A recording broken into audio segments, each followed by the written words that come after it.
videos. Another concern video po. Ang sabi niya is, Hi Miss Che, what is the best sa mga girls? Lights on or lights off? Sana mapansin. Well, for me, sa akin, depende sa mood. May mga times na, of course, gusto ko ng maliwanag. May mga times naman na gusto ko is medyo madilim. Pero lights on man yan, lights off man yan, during intimacy with your partner, it's a matter of personal preferences po. And comfort. Kung ano yung komportable si Mrs. or si Mr., of course, yung iba, yun talaga yung ginagawa nila. So, iba-iba naman yan. Merong mga taong komportable sila kapag maliwanag, meron din namang medyo madilim, meron din naman talagang totally darkness. Yang mga option natin, lahat po yan ay unique. Pero may mga advantages and disadvantages. Once na ang gusto ng iba, bakit lights on, yung iba naman lights off. At yan ang pag-uusapan natin sa video ito. Okay, ano ba yung advantages kapag nakabukas ang ilaw? Of course, number one dyan ay enhance ang visual connection. So, nakikita mo talaga kung ano yung kasulok-sulukang parte ng katawan ninyo sa bawat isa. Nakikita ninyo yung muka, yung expression, and body language. Yung iba, mas naaaraw sila pag nakikita nila to. Mas nakakapag-create sila ng sense of intimacy and connection. Isa pang advantage ng lights on, improve sensation.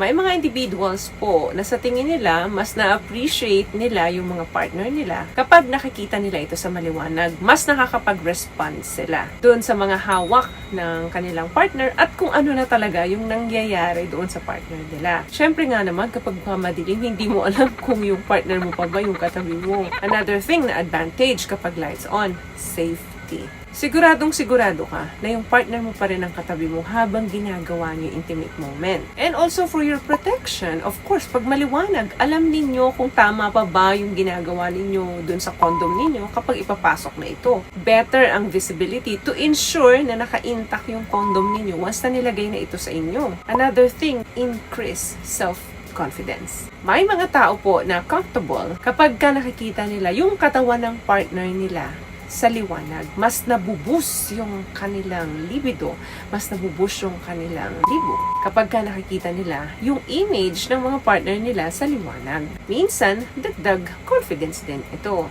Now, ano naman ang disadvantages ng lights on? O ito yung tinatawag na lights off. What I love about this product, itong No More Dark Secret ng K-Skin, bukod sa may advanced whitening na siya na kung saan pwede niyang matulungan na pumuti yung mga singit-singit mo, moisturizing, meron siyang anti-irritation, antibacterial, maintain healthy pH level. Hindi lang pambabae, meron din po tayong pang-lalaki. Number one dyan, nare-reduce yung sense of privacy. Yung feeling na na-expose sila and vulnerable sa ilaw, yung mga ganyang feelings is uncomfortable sa individuals. Kaya mas better sa kanila na lights off. Another thing, nag-i-increase ang self-consciousness. Kasi nga naman pag may ilaw, nakafocus ka dun sa appearance ng partner mo. So, pwedeng mag-lead yan sa anxiety or self-doubt. For some people, another thing kapag ka-lights off, na-enhance ang intimacy. Yung darkness sa paligid nyo, pwedeng mag-create yan ng sense of privacy.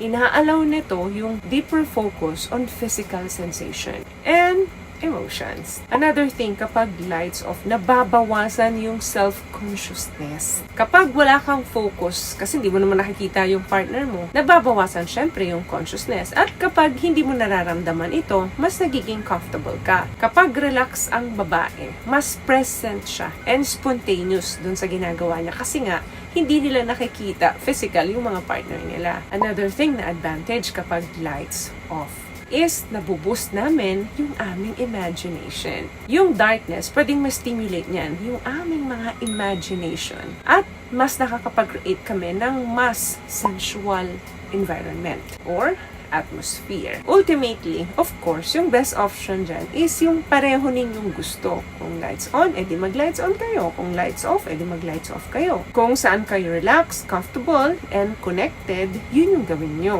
Open communication and willingness na mag-experiment kayo ng mga bagay-bagay dyan sa kama are key para mahanap ninyo kung ano ba yung nag-work sa inyo as a couple. So, may natutunan ka ba sa mga napag-usapan natin ngayon? At kung nagustuhan mong ating video, please give it a thumbs up, comment down below, and also share this video na rin po sa mga kaibigan na sa tingin nyo matutulungan ng video natin. Once again, palagi po kayong mag-iingat at palagi po kayong manalangin. Thank you guys for watching and see you in our next one. Always love yourself and be a blessing. Bye!